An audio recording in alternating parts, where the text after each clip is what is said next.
What's up, y'all? It's your boy, Calderon, Stand Clear Entertainment, and we're about to get into this week's boxing talk. We're going to talk about the 3 best pound-for-pound fighters in the world.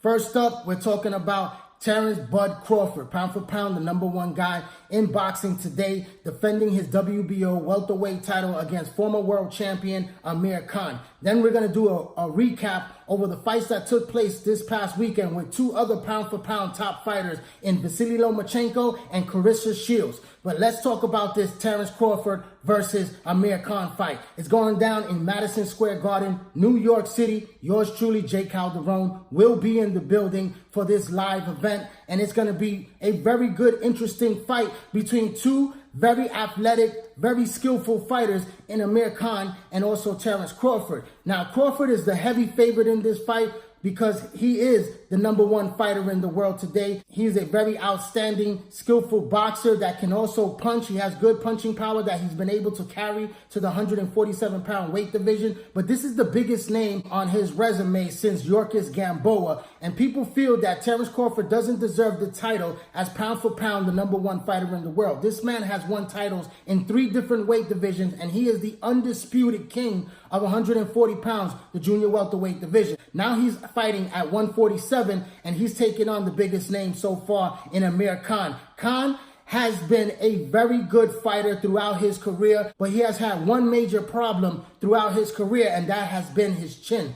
Khan has a very weak chin. His defense is not that good, and he gets hit. And when he does, he goes down. And sometimes he doesn't get back up. So Amir Khan, with all the hand speed that he possesses, one of the fastest hands in boxing today, very good boxer with his footwork, and he knows how to put his combinations together very good with his solid jab. And he has decent punching power. But Khan has always gotten in trouble when he builds up a lead early on in the fight. He does very well in the first half of the fight, and then he gets tagged, and it's lights out for Amir Khan. And that's what everybody expects this weekend coming up when Terence Crawford goes in there and figures out the hand speed and the technical skills that Amir Khan has, and then start to land his own shots. He's going to put Amir Khan away. And that's how I see it as well. But I wouldn't be surprised if Amir Khan tightens up that defense with a guy like Virgil Hunter. He's back in the corner with Amir Khan, and he's working on that defense because he is a defensive coach. He taught Andre Ward from the ground up, and Andre Ward is one of the best defensive fighters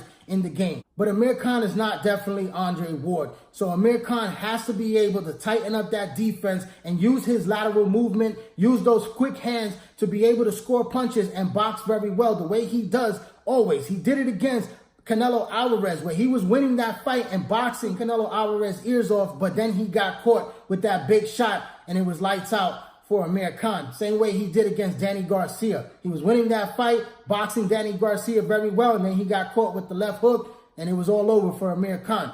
Khan has to look the way he did against Marcos Maidana, a very hard-hitting puncher that hurt Amir Khan in that fight, but Khan was able to survive. He was able to hold. He was able to use that foot movement to escape and survive, but he was able to outbox Maidana. Terence Crawford is definitely no Marcos Maidana. This guy is definitely a versatile fighter that can switch up from southpaw to orthodox. He has great hand speed, and he has very good boxing skills. So I don't see that many problems for Terence Crawford. I believe Terence Crawford can hang with him in the boxing department and also in the speed department. And I believe that Terence Crawford's IQ is better than Amir Khan's experience. And I see him finding Amir Khan in there and hurting Amir Khan. But I give Amir Khan benefit of the doubt. I believe that he could get better defensively and make it to the 12th and final round and lose on a unanimous 12th round decision against Bud Crawford. Then the critics will start to say that Terence Crawford isn't that good. The same way they did against Errol Spence when he didn't get to knock down or even knock out Mikey Garcia, the smaller man. He was able to outbox him in a boxing clinic and put on a great performance, but people criticize him because he didn't get the knockout win. And if Amir Khan is able to survive without getting knocked down or knocked out, then Terence Crawford is going to be considered not the great fighter that he is. And that's just nonsense because these guys are very good fighters. These guys are excellent boxers, and sometimes they get dropped, sometimes they don't. It all depends on the fighting style that they present on that night. And if Amir Khan could definitely work on his defense and improve in that department, he has the boxing skills to go all 12 rounds and give Terence Crawford a pretty good fight. And I'm hoping for a very good fight.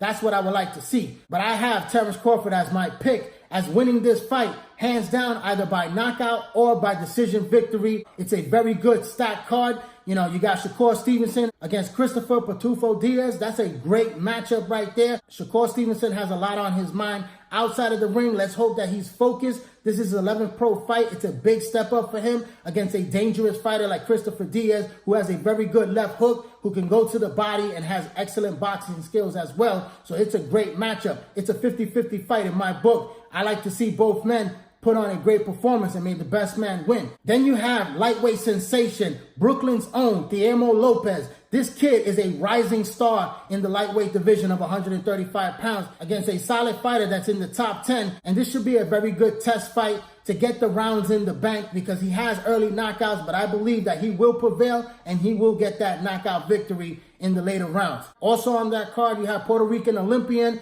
Felix Verdejo making his return against former world champion from Mexico, Brian Vasquez. That's an excellent matchup. That's a fight, do or die for Felix Verdejo. If Verdejo can't win this fight, then his career is basically finished. You know, he has to look good in this fight. He has a new strength and condition coach with Angel Memo Herrera, and that should be an improvement. He's working with Miguel Cotto's uncle, the man that brought Miguel Cotto to a world championship. And this kid right here has all the tools in the world to put on an excellent performance. He has the speed, the power, the boxing skills. He has to have the heart. He has to have the conditioning and stamina to really put up a tough fight and win this fight. And let's hope that he has a very good night in Madison Square Garden in front of a lot of Puerto Rican, New York fans that are going to be in the building. I'll be there to cover the fight event, so tune in. Hopefully I can get some exclusive interviews. Now let's do a recap on two of the fights that took place this past weekend. Pound for pound top fighter, a lot of people have him as number one. Vasyl Lomachenko, who is the lightweight king of the division at 135 pounds.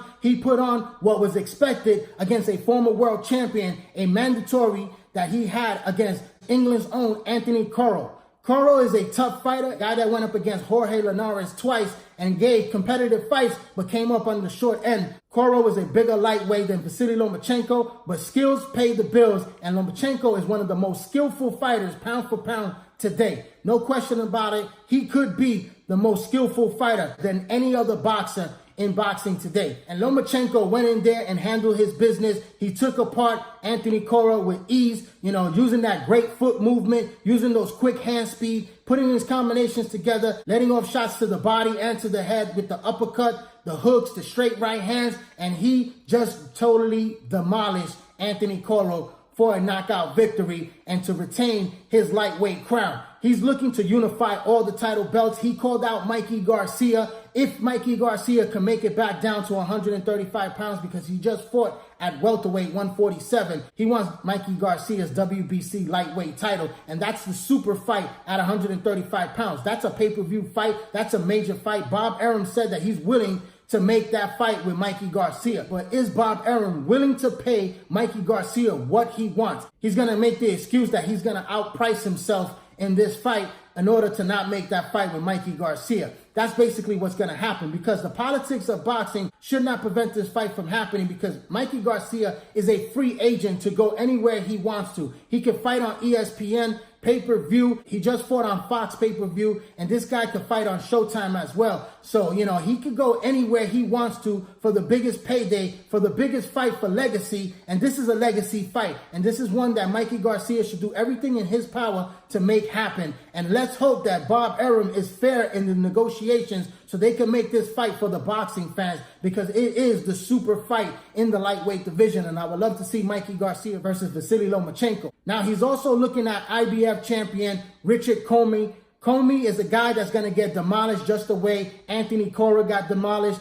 It doesn't make sense to make that fight. They're also looking at Richard Comey to fight lightweight sensation Teofimo Lopez, and that would be a fight right there that could give Teofimo Lopez a world title and give him the fight against Lomachenko that he wants later on in the year, before the year is over, because he's been calling out Lomachenko. He was there ringside. He's been wanting this fight badly, but he needs a world title. Either the WBC title becomes vacant by Mikey Garcia if he doesn't return to the lightweight division, and Teofimo Lopez could fight for that title, or he could fight Richard Comey for the IBF title. Then he can have a negotiation tool for Vasyl Lomachenko to fight him, and that's a fight right there where I see Lomachenko beating every single fighter at 135 pounds in the lightweight division. But let's move along to women's boxing. In the middleweight division of 160 pounds, Two world champions that were undefeated went toe-to-toe in a much-anticipated fight, and we saw Claressa Shields, the two-time Olympic gold medalist, perhaps the greatest U.S. fighter, male or female, that Team USA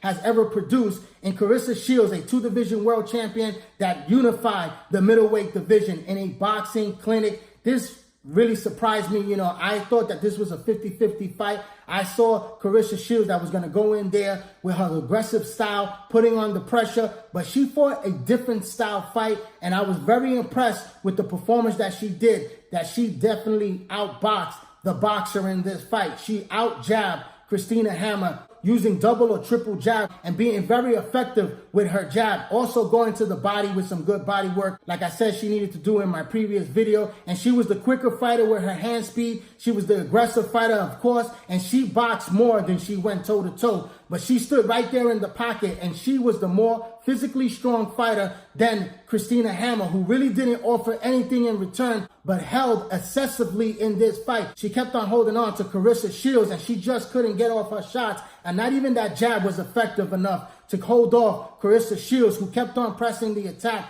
kept on using beautiful head movement to make Christina Hammer miss a lot of shots in this fight.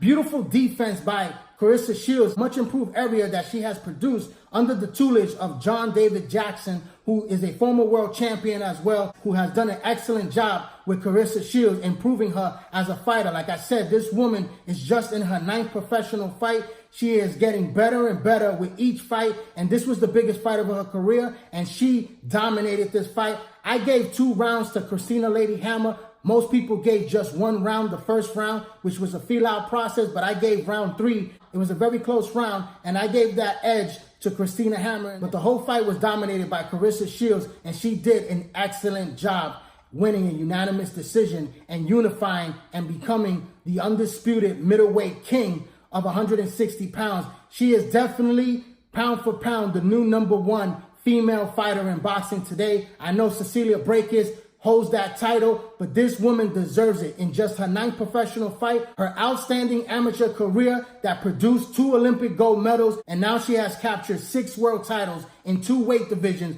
from the middleweight division to the super middleweight division. She's now the undisputed king of 160 pounds, and she deserves the crown as pound for pound the best fighter in the world. She calls herself the greatest of all time female fighter. I don't know about that just yet, but she's definitely on her way from replacing somebody like Ann Wolfe, who held titles in 3 different weight classes, just like Henry Armstrong at the same time. And she only had 1 loss on her record, and she was a dominant fighter, the hardest puncher in women's boxing. We have to see if Claressa Shields continues this dominance over women's boxing. She called out Cecilia Brækhus to meet in the middle of 154 pounds in the junior middleweight division. She's willing to come down to junior middleweight and have Cecilia Brækhus move up from the welterweight division. I believe that that's a great fight. She says it's pay-per-view. I don't know if women's boxing will get a pay-per-view fight. If it does, that is a major platform right there between Cecilia Brækhus and Claressa Shields for a title that possibly could be on the line, I'm pretty sure. And it will be a great matchup between these 2 undefeated top women fighters. But that's my take on the fights that took place this past weekend and the upcoming fight at Madison Square Garden. Tune in to ESPN pay-per-view. It's only $60 on standard pay-per-view and $70 to watch it in HD for Terence Crawford versus Amir Khan. I'd like to thank everyone for tuning in to this YouTube channel right here, J. Calderon Boxing Talk. Please hit that little red subscribe button, hit that bell icon, share this video, like this video, drop a comment. Also, follow me on all social media platforms, on Instagram, on Twitter, and join the Facebook boxing group page, all under the same name, J. Calderon Boxing Talk. I'm J. Calderon, Stan Clay Entertainment. Thanks for your support. Keep watching, and please subscribe.